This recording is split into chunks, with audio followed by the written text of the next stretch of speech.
biggest lie in the church today is that you can be a Christian without being a disciple. Because by the way we live, we seem to think that believing in Jesus is necessary, but actually following him is optional. We think that trusting in Jesus as Savior is enough, but obeying him as Lord is additional. It's almost as if we say, God has to save me regardless of how I live, as if it was doctrinal. And I think it's because we have this divisional mindset between these two beings, Christian and disciple.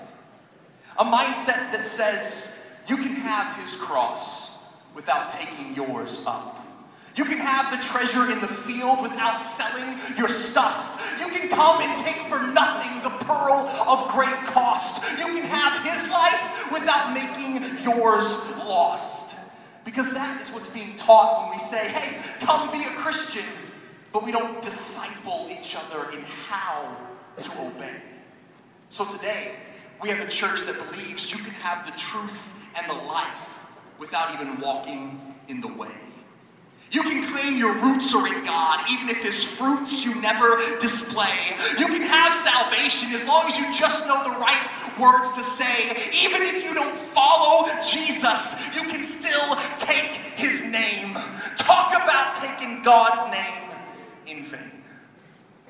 I mean, we come to Christ's veins week after week, and we drain and still look nothing like the Jesus on whom we've prayed.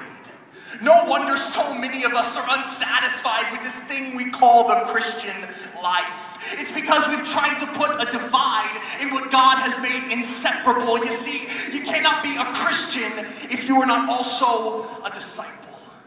Because this title, disciple, isn't a synonym for Christian that we find in our Bibles. No, a disciple is a student, a follower, an apprentice, a learner, a practitioner, ambassador, a doer, a liver. A disciple is not just a believer, but one who embodies that which is believed and becomes an exact copy of their teacher. So you see, Christians listen, but disciples reply. Christians hear, but disciples apply. Christians demand, but disciples supply. Christians may live, but disciples die. That is why Jesus could say, anyone who does not hate their mother or father, sister or brother, even their own life to which they feel entitled, is not fit to be my disciple. So you see, this call to discipleship is going to require some revival. Because in our churches and in our pulpits, in our pews and in this poet, there is the belief of a Christian, but not the action of a disciple.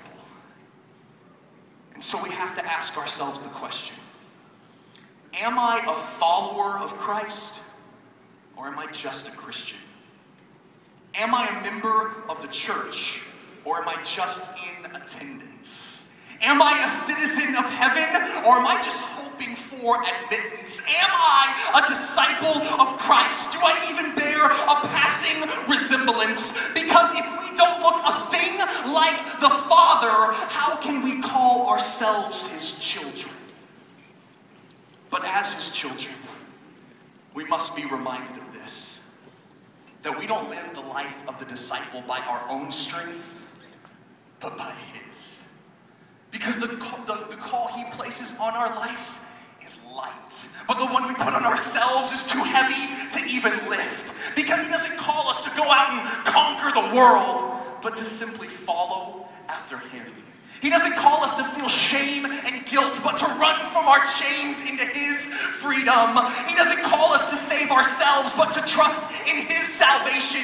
He doesn't demand that we be perfect, but to rest in his perfection. So you see, the life of a disciple is not one of moral excellence, but one of simple submission. So let us submit to his cross and die to ourselves. Submit to his worth and die to our wealth. Submit to his glory and die to our fame. Submit to his honor and die to to our name, because a disciple is not what the best Christians become, but what all Christians are when to Jesus they run. Thank you guys so much.